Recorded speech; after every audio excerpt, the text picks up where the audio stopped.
Pleasure and privilege to be sitting in front of all of you here today to moderate a pioneer, not just in the technology space, but in the artificial space as well, artificial intelligence space.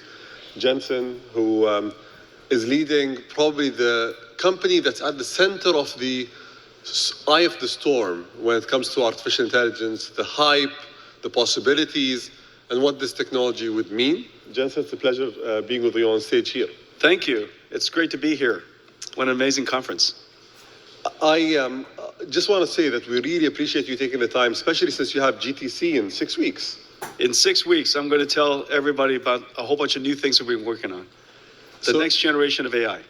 Every single year, they just push the envelope when it comes to artificial intelligence and GTC. So we're hoping to get a few snippets out of this. Okay. So I'd like to start with a question that was going on in my mind. How many GPUs can we buy for $7 trillion? Well, apparently all the GPUs. I think this is one thing I'm waiting to ask Sam about, because it's a really big number. Talk about ambition. We have a lot of ambition here in the UAE. We don't lack ambition. But is there a view that you can give the government leaders today with regards to compute capabilities, artificial intelligence? How can they plan well? Where do you think the deployment is going to make sense? And what advice do you have? Well, first of all, these are amazing times. These are amazing times because we're at the beginning of a new industrial revolution. Production of energy through steam, production of electricity, IT and information revolution with PC and internet, and then now artificial intelligence. We are experiencing two simultaneous transitions. And this has never happened before. The first transition is the end of general purpose computing and the beginning of accelerated computing. It's like specialized computing. Using CPUs for computation as the foundation of everything we do is no longer possible. And the reason for that is because it's been 60 years. We invented central processing units in 1964, the announcement of the IBM System 360. We've been riding that wave for literally 60 years now. And this is now the beginning of accelerated computing. If you want sustainable computing, energy efficient computing, high performance computing, cost effective computing, you can no longer do it with general purpose computing. You need specialized domain specific acceleration. And that's what's driving at the foundation our growth, accelerated computing. It's the most sustainable way of doing computing going forward. It's the most energy efficient. It is so energy efficient, it's so cost effective, it's so performant that it enabled a new type of application called AI. The question is, what's the cart and the horse? You know, at first it's accelerated computing and enabled a new application. There's a whole bunch of applications that are accelerated today. And so now we're in the beginning of this new era. And what's going to happen is there's about $1 trillion worth of installed base of data centers around the world. And over the course of the next 4 or 5 years, we'll have $2 trillion worth of data centers that will be powering software around the world. And all of it's going to be accelerated. And this architecture for accelerated computing is ideal for this next generation of software called generative AI. And so that's really at the core of what is happening. While we're replacing the installed base of general purpose computing, remember that the performance of the architecture is going to be improving at the same time. So you can't assume just that you will buy more computers. You have to also assume that the computers are going to become faster. And therefore, the total amount that you need is not going to be as much. Otherwise, the mathematics, if you just assume that computers never get any faster, you might come to the conclusion we need 14 different planets and 3 different galaxies and four more suns and to fuel all this. But obviously, computer architecture continues to advance. In the last 10 years, one of the greatest contributions, and I really appreciate you mentioning that, the rate of innovation, one of the greatest contributions we made was advancing computing and advancing AI by 1 million times in the last 10 years. And so whatever demand that you think is going to power the world, you have to consider the fact that it is also going to do it 1 million times larger, faster, more efficiently. Don't you think that creates a risk of having a world of haves and have-nots? Since we need to constantly invest to ensure that we have the cutting edge and to ensure that we are able to create the applications that are going to reshape the world and governments as we know them, do you think that there's going to be an issue of countries that can afford these GPUs and countries that can't? And if not, because it'd be surprising if you said the answer is no. If not, what are going to be the drivers of equity? Excellent question. First of all, when something improves by 1 million times and the cost or the space or the energy that it consumed did not grow up by 1 million times, in fact, you've democratized the technology.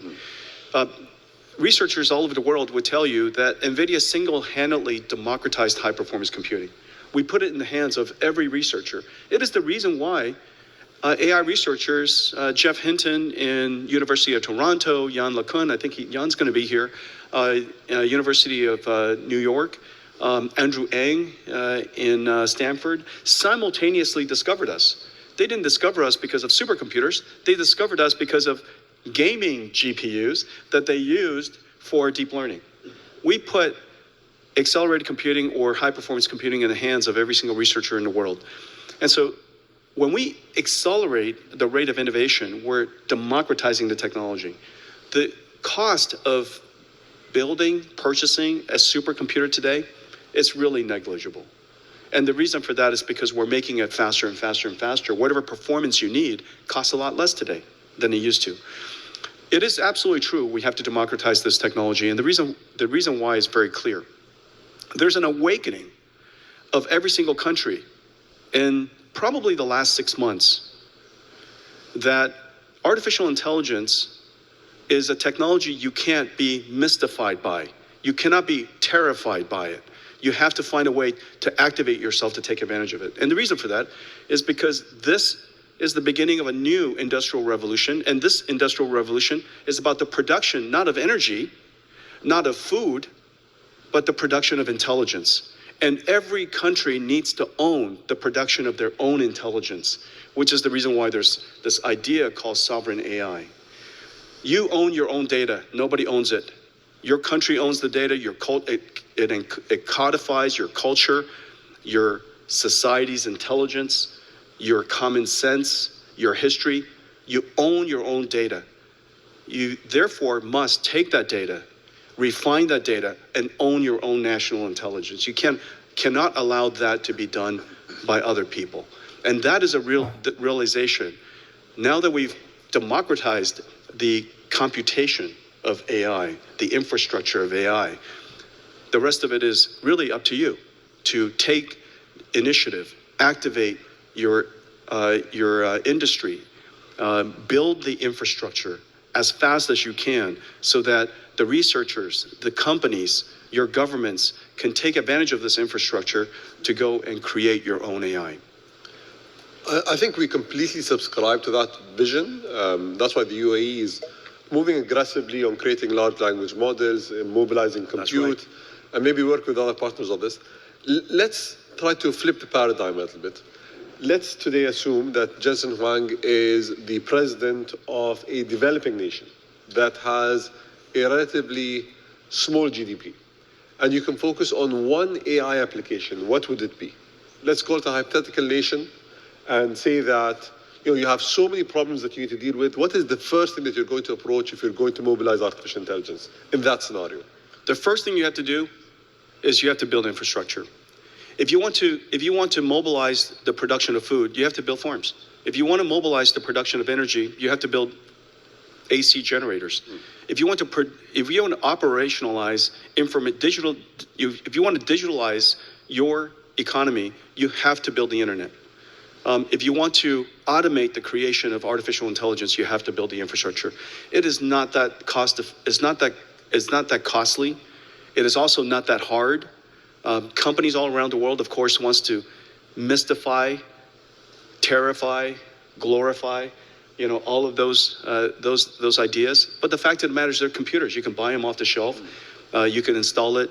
Every country already has the expertise to do this, and you surely need to have the imperative to go activate that. The first thing that I would do, of course, is I would codify the language, the data of your culture into your own large language model, and you're doing that here. Core 42, Saudi Aramco,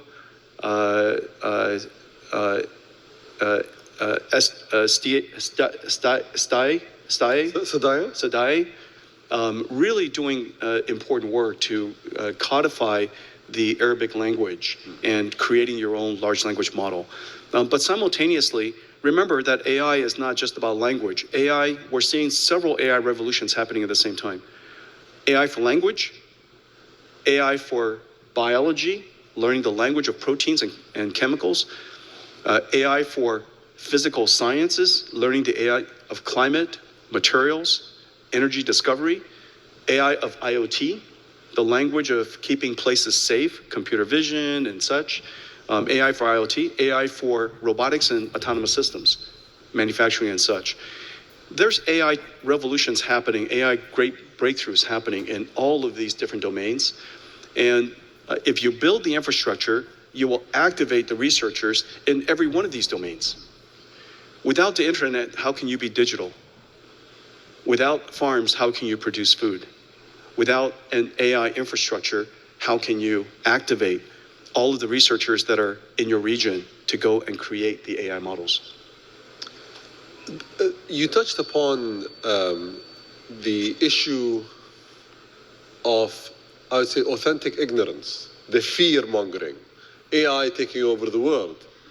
And I think there is a requirement for us to clarify where the hype is real and where artificial intelligence really has the power to create a lot of disruption and to harm us, and where AI is going to be good.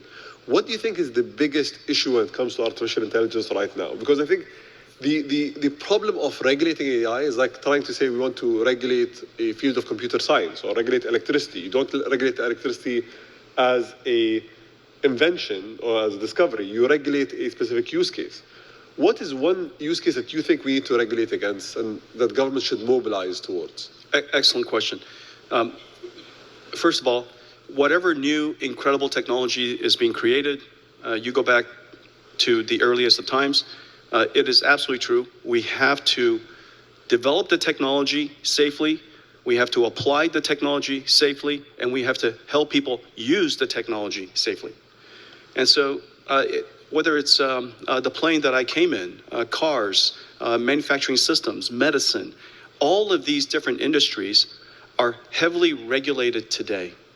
Those regulations have to be extended, augmented to consider artificial intelligence. Artificial intelligence will come to us through products and services. It is the automation of intelligence, and it will be augmented on top of all of these various industries. Now, it is the case that there are some interests to scare people about this new technology, to mystify this technology, to encourage other people to not do anything about that technology and rely on them to do it. And I think that that's a mistake. We want to democratize this technology. Let's face it, the single most important thing that has happened last year, if you were to ask me, the one single most important event last year and how it has activated AI researchers here in this region, it's actually Llama 2. It's an open source model. Or Falcon. Or Falcon, another excellent model, very true. Mistral, excellent model. I just saw another one, a Smog. There's so many open source models, innovations on safety, alignment, guardrailing, reinforcement learning, so many different reasoning, so many different innovations that are happening on top of transparencies, explainabilities, all of this technology that has to be built, all were possible because of some of these open source languages. And so I think that democratizing, activating every region, activating every country to join the AI advance is probably one of the most important things. Rather than convincing everybody it's too complicated, it's too dangerous, it's too mystical, and only 2 or 3 people in the world should be able to do that, that I think is a huge mistake. The focus I think that we have done in the UAE is to focus on open source systems, because we do believe that anything that we develop here should be given as a opportunity for others that can't develop it. Most of this is developed using GPUs, so graphic processing units that you guys are supplying the world. What do you think the next era is going to depend on? Is it going to continuously be built on GPUs? Is there something else as a breakthrough that we're going to see in the future, you think? Actually, you know that in just about all of the large companies in the world, there are internal developments. At Google, there's TPUs. At AWS, there's Trainium. At Microsoft, there's Maya. Meta has chips that they're building. In China, just about every single CSP has chips that they're building. The reason why you mention NVIDIA GPUs is NVIDIA GPU is the only platform that's available to everybody on any platform. That's actually the observation. It's not that we're the only platform that's being used. We're simply the only platform that's used that democratizes AI for everybody's platform. We're in every single cloud. We're in every single data center. We're available in the cloud, in your private data centers, all the way out to the edge, all the way out to autonomous systems, robotics, and self-driving cars. One single architecture spans all of that. That's what makes NVIDIA unique. That we can, in the beginning when CNNs were popular, we were the right architecture because we were programmable. Our CUDA architecture has the ability to adapt to any architecture that comes along. So when CNN came along, RNN came along, LSTMs came along, and then eventually transformers came along, and now vision transformers, bird's eye view transformers, all kinds of different transformers are being created. A next generation state space models, which is probably the next generation of transformers. All of these different architectures can live and breathe and be created on NVIDIA's flexible architecture. And because it's available literally everywhere, any researcher can get access to NVIDIA GPUs and invent the next generation. So for those of you who are non-technical and heard a foreign language there with CNNs and some of the other acronyms that are being used, the thing about artificial intelligence is it's going through a lot of evolutions over a very short period of time. So whatever the infrastructure that was used probably 5 years ago is very different to the infrastructure that's being used today. But what Jensen's point was, I think it's a very important point, is NVIDIA has always been relevant.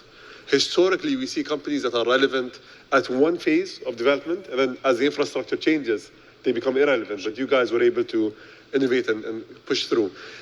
Let's move to a non-AI related topic for a second. I want to talk about education. So today, knowing what you know, seeing what you see, and being at the cutting edge of this technology, what should people focus on when it comes to education? What should they learn? How should they educate their kids and their societies? Wow, excellent question. I'm going to say something, and it's going to sound completely opposite of what people feel. You probably recall, over the course of the last 10 years, 15 years, almost everybody who sits on a stage like this would tell you it is vital that your children learn computer science. Everybody should learn how to program. And in fact, it's almost exactly the opposite. It is our job to create computing technology such that nobody has to program. And that the programming language is human. Everybody in the world is now a programmer. This is the miracle. This is the miracle of artificial intelligence. For the very first time, we have closed the gap. The technology divide has been completely closed. And it's the reason why so many people can engage artificial intelligence. It is the reason why every single government, every single industrial conference, every single company is talking about artificial intelligence today. Because for the very first time, you can imagine everybody in your company being a technologist. And so this is a tremendous time for all of you to realize that the technology divide has been closed. Or another way to say it, the technology leadership of other country has now been reset. The countries, the people that understand how to solve a domain problem in digital biology or in education of young people or in manufacturing or in farming, those people who understand domain expertise now can utilize technology that is readily available to you. You now have a computer that will do what you tell it to do, to help automate your work, to amplify your productivity, to make you more efficient. And so I think that this is just a tremendous time. The impact, of course, is great, and your imperative to activate and take advantage of the technology is absolutely immediate. And also to realize that to engage AI is a lot easier now than at any time in the history of computing. It is vital that we upskill everyone, and the upskilling process, I believe, will be delightful, surprising, to realize that this computer can perform all these things that you're instructing it to do and doing it so easily. So if I was going to choose a major in university as a degree that I'm going to pursue, what would you give me as an advice for something to pursue? If I were starting all over again, I would realize one thing, that one of the most complex fields of science is the understanding of biology, human biology. Not only is it complicated because it's so diverse, so complicated, so hard to understand, living and breathing, it is also incredibly impactful. Complicated technology, complicated science, incredibly impactful. For the very first time, and remember, we call this field life sciences. And we call drug discovery, discovery, as if you wander around the universe and all of a sudden, hey, look what I discovered. Nobody in computer science, nobody in computers, and nobody in the traditional industries that are very large today, nobody says car discovery. We don't say computer discovery. We don't say software discovery. We don't go home and say, hey, honey, look what I found today. This piece of software. We call it engineering. And every single year, our science, our computer science, our software becomes better and better than the year before. Every single year, our chips get better. Every single year, our infrastructure gets better. However, life sciences is sporadic. If I were to do it over again right now, I would realize that the technology to turn life engineering, life science to life engineering is upon us. And that digital biology will be a field of engineering, not a field of science. It will continue to have science, of course, but not a field just of science in the future. And so I hope that this is going to start a whole generation of people who enjoy working with proteins and chemicals and enzymes and materials, and they're engineering these amazing things that are more energy efficient, that are lighter weight, that are stronger, that are more sustainable. All of these inventions in the future are going to be part of engineering, not scientific discovery. So I think we can end with a very positive note. Hopefully we're going to enter an era of discovery, an era of proliferating a lot of the things that unfortunately they are challenges to us, whether it's disease, whether it's limitations and resources. Thank you so much, Jesse, for taking the time and being with us. And I know that we could have continued for another hour, but thank you for taking the stage, and thank you for your insights. Thank you. Thank you, everyone.